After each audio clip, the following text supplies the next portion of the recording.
ऐसा करो बस एक स्टिंग ला दो मुझे। अभी लाया सर।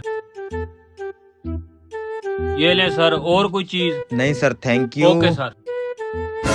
अबे ये कहाँ से आ गया भूखा। खिदर भाई कैसे हो? ठीक हो? बस ठीक। यहाँ बैठे हो होटल पे? क्या मंगाया हुआ है? कुछ नहीं मंगाया यार, वो लड़के से मिलना था, मैं वैसे यहाँ पे आया हुआ था। अच्छा। ये ले पानी पी। हाँ हाँ प्यास तो लगी हुई थी यार। ये ले और पी। नहीं नहीं बस यार। पी पी, पानी जिंदगी है मेरे भाई। अच्छा। पानी से रंग साफ होता है बंदे का। अच्छा। ले P.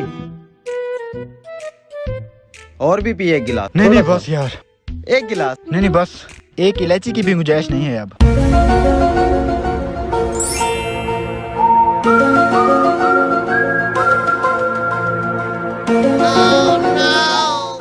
Too many thoughts on my mind, I can't sleep at night, so I just keep